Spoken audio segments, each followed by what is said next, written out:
Hello guys! Welcome back! Finally, nakapag-edit na rin. Ito yung Tagalog version ng pagpunta namin sa landmark ng Switzerland na to. Walang iba kundi ang mountain na makikita sa packaging ng Toblerone. Well, sa ngayon, nagpapalit na sila ng packaging. Mas maganda yung old package nila na makikita mo talagang malaki yung mountain. Kasi ngayon, mas pinalit na kasi may mga sabi-sabi na ililipat na daw yung establishment ng Toblerone sa ibang bansa. Kaya, nag-iiba na sila ng packaging. So, heto na nga, hindi ko pinalampas tong post na to. Ako pa! O, di ba? Thanks, Habi. Ayun, no? Ewan ko kung napansin nyo, may mag-asawang nagbibigay ng vows during that time. O, di ba? Ay, Shala. ganun mo muna. Pasensya na. Ganun. Ang dami talagang kaek-ekan para lang dito. O, di ba? Ito yung old packaging ng Toblerone na halos hindi mo na makita sa mga negosyo. Talagang hinanap ko pa tong Toblerone na to na may ganyan na design kasi wala ni. Halos hirap na kaming naghanap nun. Kaya sabi ko, bago man lang tayo pumunta doon, bumili na tayo. Kaya, ayun, naswertehan namin. May dalawa kaming nakita. Tapos, Ang daming alam talaga. Naku!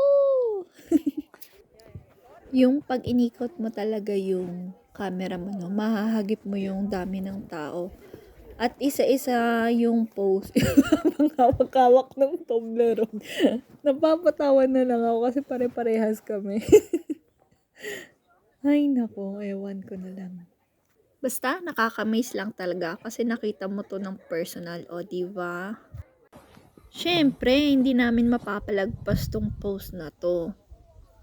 Lagi, halos sa mga video namin meron kaming WWHH.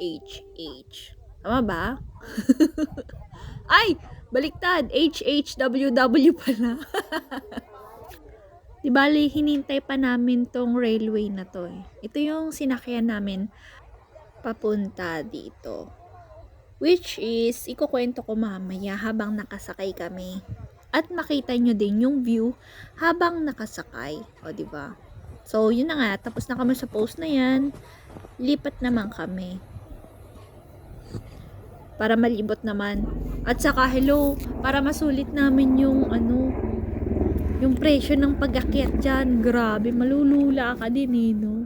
Basta, pag na-try nyo, go na lang. Once in a lifetime na lang yun. Nandiyan ka ni. Pasensya na sa kuha, parang may hawak na TV yung hubby ko. Hindi namin napansin yan, ganyan na pala yung kuha. Wala eh. Ay nako, ano ka na lang. Buntong hininga ka na lang talaga. Pero okay na yan, kita naman eh. Kayo na lang mag-adjust. Char. Siyempre, ibang angulo na naman tayo, nasa tuktok, di another picture na naman. O, di ba? Walang katapusan lang.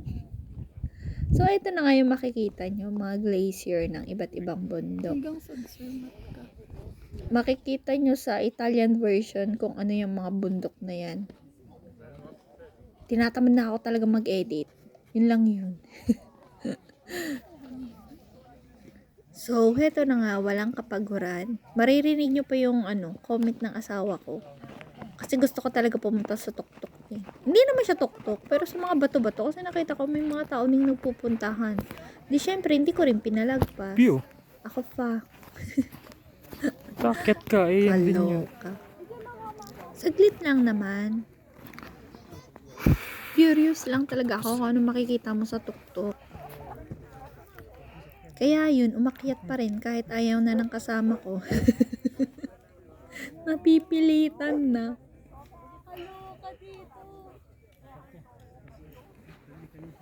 In the end, napakyat ko din. Pero hindi naman nag-video. Ay, ewan. Ayun na nga, pababa na kami. Nga pala, hindi ko pa nasasabi. Nasa Gornergrat Station kami, kung saan may taas na 3,089 meters above sea level. Hindi lang dito yung station kung saan mo pwedeng makita yung bundok. Pwede ding sa Rothorn, pwede ding sa Sonega, pwede ding sa Schwarzsee, Trockennersteg pala, or sa Plateau, or sa Matterhorn Glacier Paradise. Maraming point kung saan mo pwede siyang makita. Pero ito yung pinili namin. Para naman maiba yung sasakyan namin kasi lagi kaming nasa cable car or gondola lagi pag umaakyat minsan sa mga bundok-bundok. Lalo na pag mga ganitong may snow. Ito na nga, ito yung sinakyan naming treno. Tinatawag nilang Gornergrat Railway. Ang epic lang kasi nung paakyat, mali yung posisyon namin. Kaya ngayong pauwi, habol talaga namin tong side na to kung saan pwede mo siyang makita Ikaw na lang kumuha habang nakasakay ka. So, ito na nga. Diba? Kahit papaano, nasa side kami, nakita mo yung bundok. Siya nga pala, kanina ko pa sinasabi or binibidyohan yung bundok. Hindi ko pa pala nasasabi yung pangalan niya. Take note, hindi Toblerone yung pangalan niya, ha? Di bale, sa Italian, ang tawag nila sa bundok na ito ay Cervino. Sa Switzerland naman or sa Tedesco naman, tawag nila ay Matterhorn. Nakatayo kasi or nakaplace kasi itong bundok na to sa dalawang country, Italy at Switzerland. So, ayun, may kanya-kanya silang pangalan. Pero, yun pa rin yun. Di bali, yung bundok ay may taas na 4,478 meters. O, di ba, ang taas niya. Pero, syempre, hindi lang naman yun yung bundok na makikita. Di ba, nakita nyo naman yung pinalibot namin. Yung video, marami ding mga bundok. Pero yung bida talaga sa video na ito ay itong Matterhorn or Cervino. So, paano nga ba ang pagpunta dito sa Cervino o Matterhorn? Alam nyo ba na pag gusto mong pumunta dito, hindi ka pwedeng sumakay ng sasakyan? What I mean is, sa village kung saan mo makukuha or masasakyan yung mga iba't ibang way papunta sa taas ng mga bundok, ay hindi pwedeng makarating gamit ang iyong sasakyan. Kasi may policy ang Zermatt, which is yung village na nasa baba ng mga bundok, na non-vehicle place. Talagang wala kang makikitang paikot-ikot. Mga electrical nga lang eh. Maliliit pa. So, kailangan mong iwan ang iyong sasakyan sa Tash Village. At from there sa Tash, kailangan mong magtreno papuntang Zermatt.